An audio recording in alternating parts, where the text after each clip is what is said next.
Hello students and respected parents. परीक्षा तो हमारी हो गई है नवोदय की। अब हमारे मन में बहुत सारे सवाल उठ रहे होंगे कि इसके नवोदय के क्वालिफाइंग मार्क्स कितने हैं, आरक्षित सीटें कितने हैं और कितनी इसकी कट ऑफ जाने वाली है।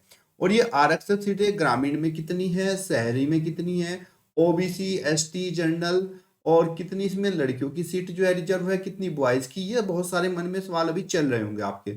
तो इस वीडियो में मैं आपको यही सारी चीजें क्लियर करूंगा कि कितने कितने मार्क्स पर आप क्वालिफाई करोगे और कब आप कट ऑफ में जाओगे और कितनी कट ऑफ इस बार बन सकती है। ये सारी चीजें आपकी इस वीडियो में मैं क्लियर करूंगा, ठीक है। तो चलिए मेरे साथ बने रहिए और ध्यान से देखिएगा, आपके सारे सवालों का जवाब आपको यहाँ मिलेगा। अगर फिर भी कोई डाउट रह जाता है तो आप कमेंट बॉक्स में पूछ लीजिएगा और मेरा नंबर नीचे चल रहा है, वहां से आप पूछ लीजिएगा, वहां से आपको मिल जाएगा। चलिए बात करते हैं सबसे पहले एनवीएस क्वालिफाइंग मार्क्स की। क्वालिफाइंग मार्क्स कितने हैं? क्वालिफाइंग मार्क्स के लिए सबसे पहले हम चलते हैं कि आपका पेपर कितने कितने मार्क्स का था और कितना कितना आप करके आए। ये देखिए, आपका जो परीक्षा थी वो 3 भाग में विभाजित थी। 3 भाग में आपका पहला भाग था मानसिक योग्यता, जो कि पूरा 40 नंबर का आता है। उसके बाद फिर आपका मैथ था, गणित, जो कि 20 नंबर का था। और उसके बाद थे आपके हिंदी भाषा और हिंदी के प्रश्न थे। 20 आज के 20 जो है आपके हिंदी के पर्सन थे यहाँ पे। तो टोटल मिलाकर, कुल मिलाकर आपके यहाँ पे 80% हो जाते हैं। अब इसमें हमें बात करनी है क्वालिफाइंग मार्क्स क्या है, कहाँ पे नवोदय आपको कहता है कि आप भाई आप एलिजिबल हो कट ऑफ में जाने के लिए। तो यहाँ पे बच्चों जो मानसिक योग्यता है, इसमें आपको पूरे 40% पर्सन जो है सही करने होते हैं। 40% पर्सन आपके सही होने चाहिए, तभी आप क्वालिफाई में जा सकते हैं। 40% का मतलब हो गया कि आपको 40 में से कम कितने, 16% आपके ठीक होने चाहिए। 16% आपके ठीक होने चाहिए। पहले के तो हमारे क्राइटेरिया ही हो गया कि 40 में से 16 नंबर आपके यहाँ हाँ नहीं आने चाहिए। इसी प्रकार से वो मैथ में बोलता है कि मैथ में भी आपके 40% जो है वो बिल्कुल सही होने चाहिए। 40% का मतलब मैथ में आपके 20 में से 8%, 20 में से आपके 8% बिल्कुल ठीक होने चाहिए। अगर 20 में से 8 नंबर आप आ रहे हो तो ये आपकी क्वालिफाइंग प्रक्रिया है। हिंदी में आप कुछ भी ला सकते हो। आपका जो है यहाँ पे मानसिक योग्यता और गणित में कम से कम 40 में से 16% और 20 में से यहाँ पे 8% आपके सही होने चाहिए। अगर आपके इतने सही हैं तब आप यहाँ से क्वालिफाई कर जाओगे। अब क्वालिफाई करने के बाद हम चलते हैं आगे और जानते हैं किस तरीके से इसका विभाजन होता है सीटों का और कितनी कितनी सीट आती है। तो आप जानते हो कि हर एक जिले में इसके लिए 80 सीटें होती हैं। टोटल जो है हमारी यहाँ पे 80 सीटें ली जाती हैं, जिन 80 सीट में हमारा इसको 2 भाग में विभाजित किया जाता है। एक तो ग्रामीण में और दूसरा आपका शहरी में।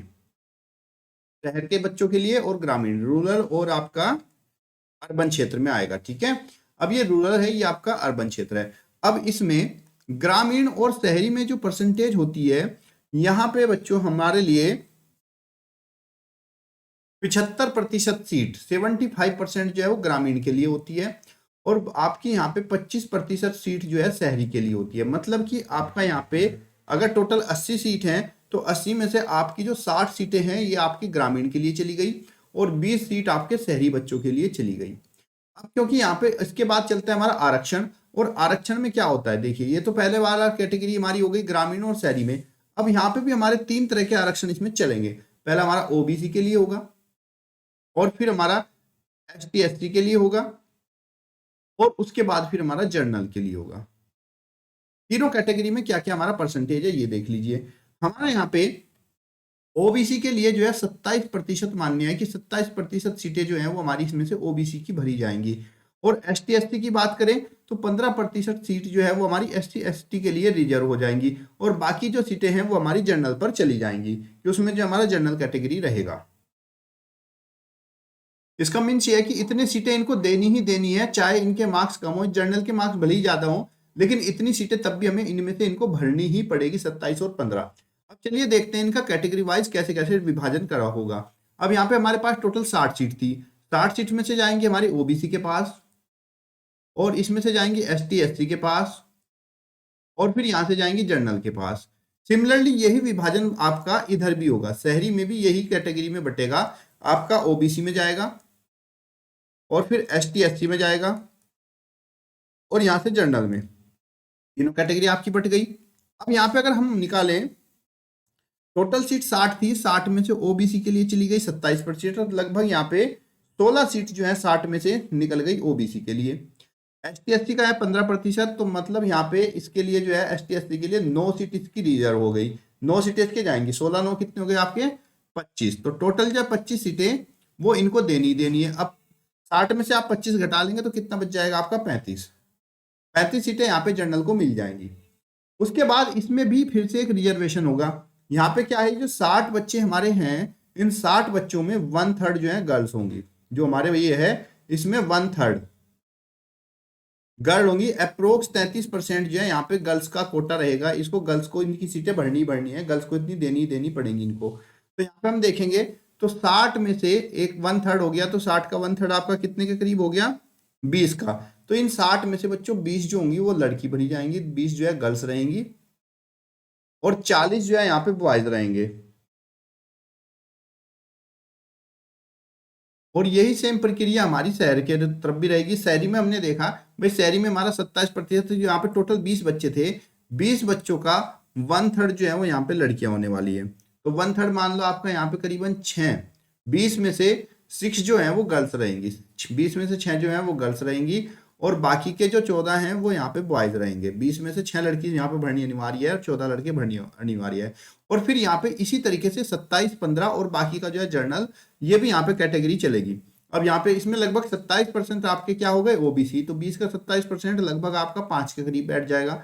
5 सीटें ओबीसी को देनी पड़ेंगी यहाँ पे और 3 सीटें यहाँ पे एससी एसटी को देनी पड़ेंगी और बाकी की जो बची वो जर्नल के हिसाब से ये वहां पे फिल कर लेंगे। ठीक है, इतना इस तरीके से हमारा यहाँ पे आरक्षण होगा। अब बात करते हैं यार इनका कट ऑफ कैसे बनेगा।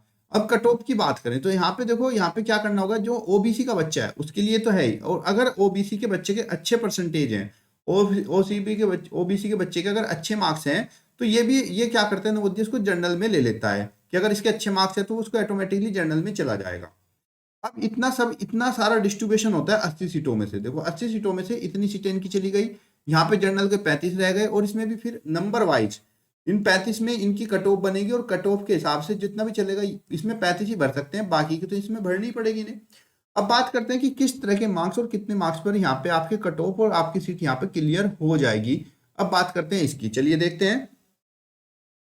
तो ऊपर की सारी इन्फॉर्मेशन को हमने लगाया और लगाने के बाद जहां तक हमें अनुमान हुआ तो अनुमान देख लीजिए। इसीलिए आपको जानते हैं कि बच्चे जो है शहरी बच्चों को बहुत मेहनत करनी पड़ती है नवोदय में जाने के लिए, क्योंकि आसानी से वहां पे सिलेक्शन नहीं होता, क्योंकि ऑलरेडी 25% सीट्स होती है और उसमें भी आपकी SC ST OBC ये सब चीजें चली जाती हैं। तो अगर आप शहरी छात्र हो, आप जो है अर्बन के हो, तो आपको करीबन 92 में से 94 नंबर आपको लाने पड़ेंगे कट ऑफ में लाने के लिए, सीट यहाँ पे क्लियर करने के लिए। वहीं आप अगर ओबीसी को तो 90 से 91, 90 और 91%, 100 नंबर का पेपर है भाई, सिंपल सी बात है। तो 90 से 91 नंबर पे आपका सिलेक्शन वहां पे हो जाएगा। ST SC का 85 से 88 और अनुसूचित का आपका 80 से 82 में। ठीक है, और यहीं पे अगर आप शहरी छात्रा हैं, स्टूडेंट है, यानी कि यहाँ पे आप गर्ल्स हैं, तो गर्ल्स के लिए 90 से 92 पे यहाँ पे सिलेक्शन मिल जाएगा और ओबीसी के लिए 79 90 और 83 से 84 और 78 से 81 पर। इसी तरीके से ग्रामीण अगर छात्र है तो ग्रामीण छात्र के लिए आप यहाँ पे देखिए, ग्रामीण छात्र के लिए भी करीबन 87 से 89% उसके नंबर होने चाहिए जर्नल के लिए और 85 से 87 के करीब आपका ओबीसी में हो जाएगा और ST SC में 80 से 82 नंबर तक और 70 से 80% के बीच में आपका यहाँ पे सिलेक्शन हो जाएगा। वहीं छात्रा की बात करें, क्योंकि छात्रा के लिए यहाँ पे रिजर्व सीट है, तो 85 से 87 नंबर पे यहाँ पे सिलेक्शन हो जाएगा। 85 से 87 के बीच में है तो आपका सीट यहाँ पे कंफर्म हो जाएगी। ऐसे 83 से 85 और ST का भी इसी तरीके से। अगर हम क्लास 9th का देखें तो 9th का कट ऑफ भी आपका सिमिलरली इसी तरीके से यहाँ पे काम करता है।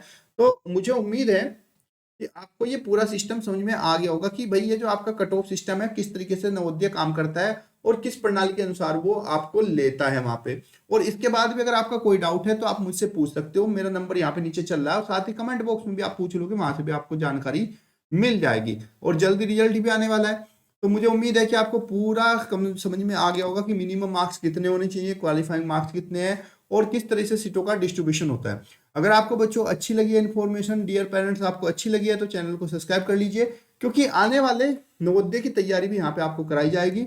अब 2024 और 25 पे हम लोगों ने तैयारी करनी शुरू कर दी है और उसी के बारे में आपसे बात की जाएगी। ठीक है, तब तक के लिए धन्यवाद। जय हिंद, जय भारत, स्वस्थ रहो, खुश रहो और मस्त रहो।